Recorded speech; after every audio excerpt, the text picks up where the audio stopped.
Hello students. आज हम घर में वापसी कविता के प्रश्नोत्तर देखेंगे जिसके कवि हैं सुदामा पांडे धूमिल जी। तो देखते हैं। फर्स्ट क्वेश्चन है हमारा। घर एक परिवार है और परिवार में 5 सदस्य हैं, किंतु कभी 5 सदस्य नहीं उन्हें 5 जोड़ी आंखें मानता है। आखिर क्यों?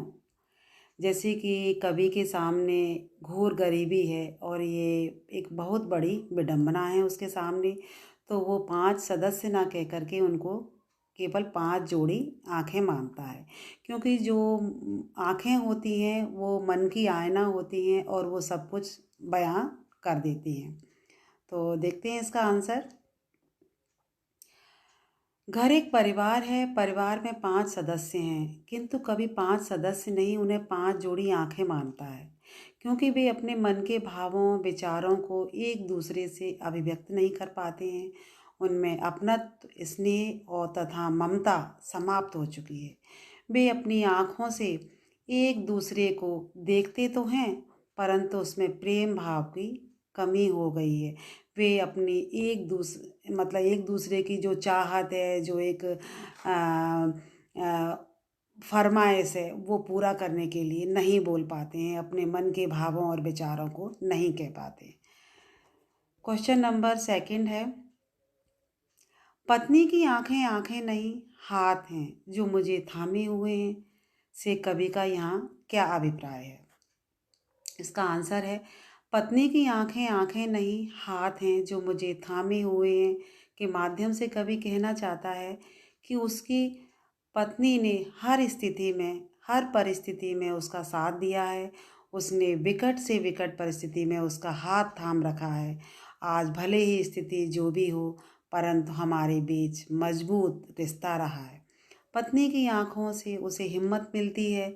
वह हर परिस्थिति में उसके साथ रहती है। वह अपनी आंखों के माध्यम से उसके सामने आत्मसम्मान को बनाए रखती है। विषम परिस्थिति में उसकी आंखें उसे सही दिशा बताती हैं, इसलिए वे आंखें नहीं हाथ हैं।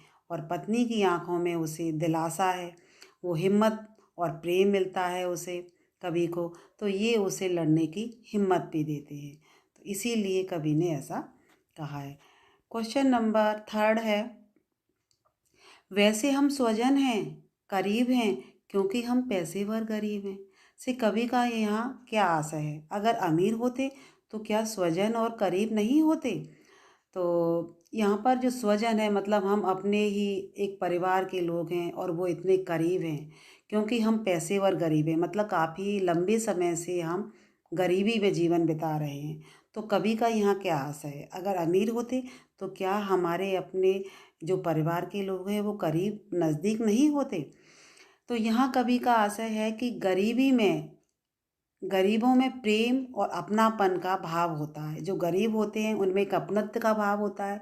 तो यहाँ कवि यही बता रहे हैं, वे एक दूसरे की भावनाओं को समझते हैं या फिर गरीबी के कारण एक दूसरे के साथ जुड़े रहते हैं। यदि अमीर होते तो शायद स्वजन और करीब नहीं होते और वे अपनत्व का भाव कम हो जाता और वे इतने नज़दीक भी नहीं होते। क्योंकि अमीरी में क्या होता है कि व्यक्ति धन के नशे में रिश्ते नातों से दूर हो जाता है। कवि ने यह बात बहुत ही सोच समझकर बोली है यहाँ पर। क्वेश्चन नंबर आगे, अभी इसका आंसर रहता है, गरीबी यदि रिश्तों में खिंचाव पैदा करती है तो अमीरी रिश्तों के मध्य दरार बन जाती है और अधिक धन के कारण मनुष्य एक दूसरे से दूर हो जाते हैं। लालच तथा समय की कमी रिश्तों में खटास पैदा कर देती है और धन कमाने की चाहत में लोग परिवार को भूल भी जाते हैं। दूसरे उस धन पर कब्जा जमाने के लिए भी परेशान रहते हैं कि मुझे अधिक से अधिक पैसा मिल जाए। अतः रिश्तों की जो आत्मीयता होती है, जो एक अपनत्व का भाव होता है, वो धीरे धीरे समाप्त हो जाता है। कवि का यहाँ पर परिवार के 5 सदस्यों का है और सब एक दूसरे से खिंचे अवश्य हैं, परंतु उनमें आत्मीयता भरी पड़ी है, वे अलग नहीं हैं। यहाँ कवि ने यही बताया है।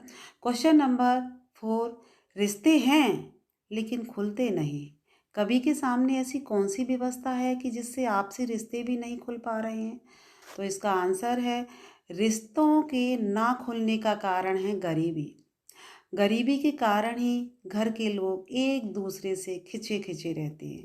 वे खुल कर के बात नहीं कर पाते, एक दूसरे से अपनी फरमाइश नहीं कर पाते, एक दूसरे के सामने जाने से कतराते भी हैं। आर्थिक दबाव पारिवारिक रिश्तों की जो मधुरता है, जो मिठास है, उसे ख़त्म कर देता है। सभी एक दूसरे से नज़रें बचाते फिरते हैं, बात नहीं करते, अपने मन के भावों और विचारों को व्यक्त नहीं कर पाते हैं, कहीं किसी को कुछ बुरा ना लग जाए। आत्मीय होते हुए भी आपस में खुल कर के अभिव्यक्ति नहीं हो पाती है। क्वेश्चन नंबर 5 है, निम्नलिखित का काव्य सौंदर्य स्पष्ट कीजिए। निम्नलिखित का काव्य सौंदर्य स्पष्ट करना है, जिसमें है फर्स्ट का माँ की आंखें पड़ाव से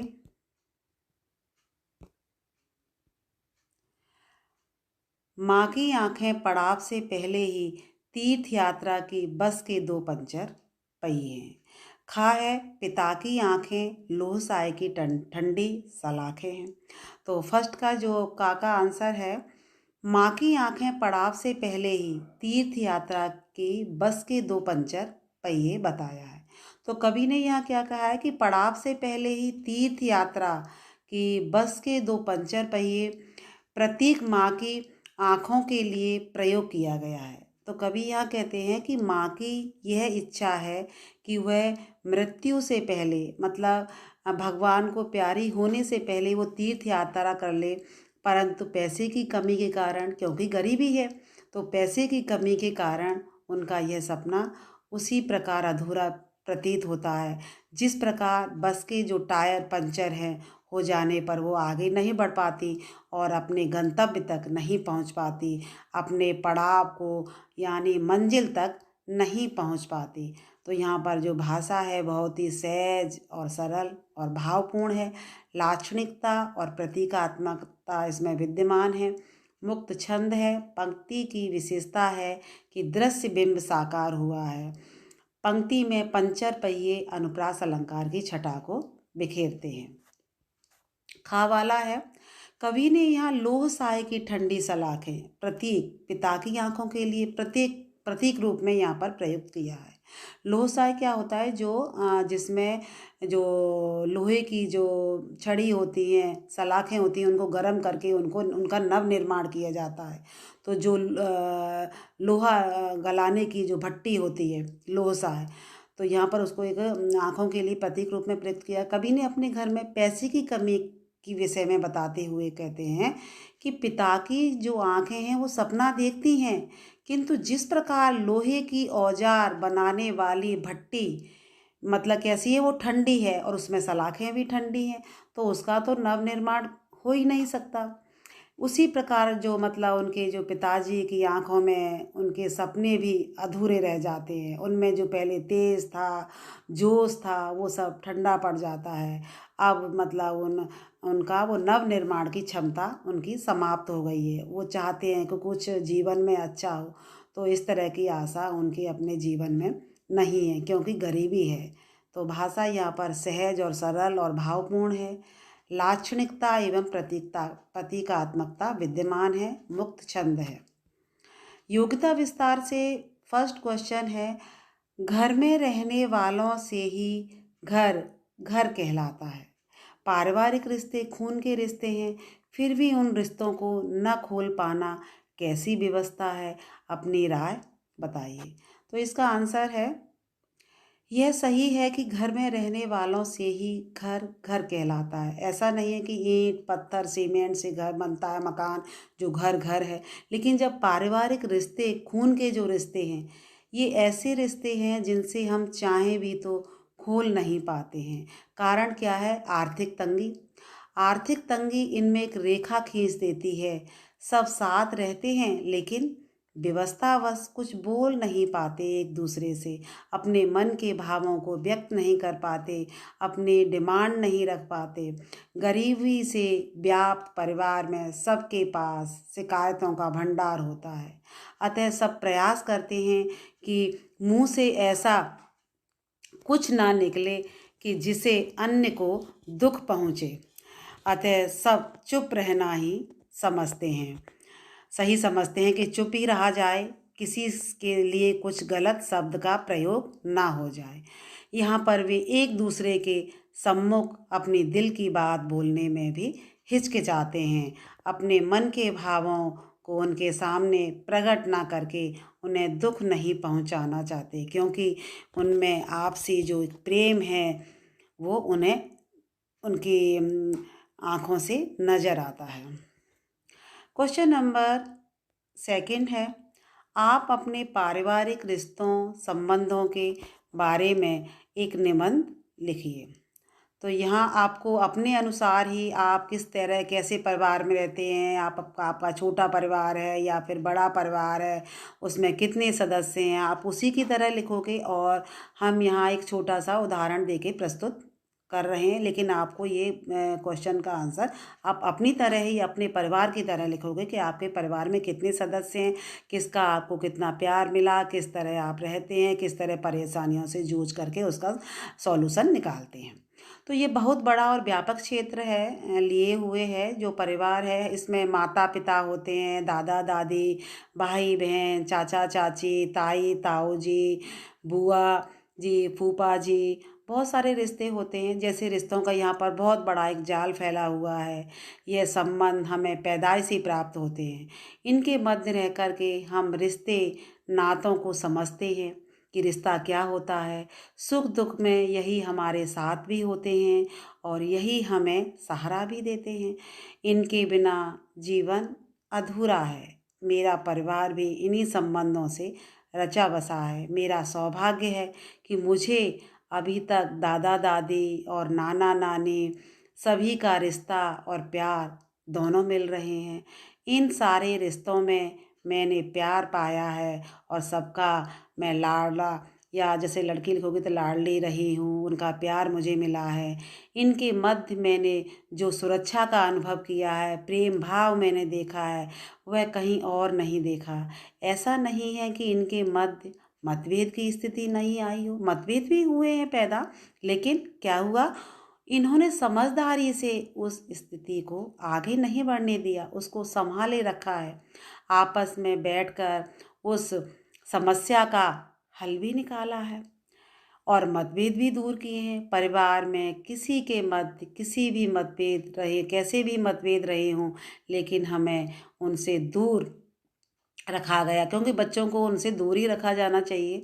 हमें यही सिखाया गया है कि आपको बड़ों का आदर करना चाहिए और उन्हें वैसे ही प्रेम करना चाहिए, विनम्रता के साथ उनके साथ व्यवहार करना चाहिए जैसा कि किया जाता है। विषम परिस्थितियों में हमने सबको कंधे से कंधा मिला कर के खड़ा भी देखा है, एक दूसरे की हर परिस्थिति में मतलब मदद करते हुए भी देखा है। ये हमें सारे जीवन प्रेम तथा सुरक्षा भी प्रदान करते हैं। इनके मध्य रहकर हम प्रसन्न रहते हैं। क्वेश्चन नंबर थर्ड है, यह मेरा घर है के आधार पर सिद्ध कीजिए कि आपका अपना घर है। मेरा अपना घर, आंसर देखिए, मेरा अपना घर मेरे माता पिता का घर है। हर हमारे घर में मैं, माताजी, पिताजी तथा दादी दादाजी का एक बड़ा भाई, एक बड़ी बहन शामिल है इसमें। ये जैसे आपके छोटे भाई बहन हैं तो आप उनका भी ब्यौरा दे सकते हो, जो भी और भी फैमिली मेम्बर हैं उनको भी बता सकते हो। यह हमारी छोटी सी दुनिया है। कई बार हम घर से बाहर गए, लेकिन जो शांति, अपनापन और आनंद यहाँ मिला, अपने परिवार में मिलता है, वह कहीं नहीं मिल सकता। कहते भी तो हैं कि स्वर्ग से सुंदर सपनों से प्यारा है अपना घर द्वार, किसी का घर बार न छूटे। तो मैंने यह जाना है कि घर के लोग जहाँ साथ हों वहाँ अपना घर होता है। मैं भी इसे सही मानती हूँ। इनके बिना मकान घर नहीं कहला सकता। ईंट पत्थर और सीमेंट से बना हुआ घर घर नहीं, उसमें अपने स्वजन, अपने पारिवारिक संबंध जो रिश्ते हैं, वो अपनों का साथ ही तो मकान को घर बनाता है। यहाँ मेरे अपने हैं, उनका सुख दुख मेरा है और मेरा सुख दुख उनका है। तो यही आपने देखा कि यहाँ पर जो परिवार है, जो घर है, उसमें एक दूसरे की इज्जत करना, एक दूसरे की मदद करना, एक दूसरे का ख्याल रखना और उनकी इच्छाओं को की पूर्ति करना, यही एक परिवार होता है जिसमें प्रेम होता है। एक दूसरे के दुख सुख का ख्याल रखते हैं, सुख में शामिल होना, दुख को बांटना। तो यही एक परिवार केवल ईंट पत्थर और सीमेंट से बना हुआ घर घर नहीं कहलाता। तो आप ये प्रश्नों के उत्तर इजीली समझ गए होंगे। धन्यवाद।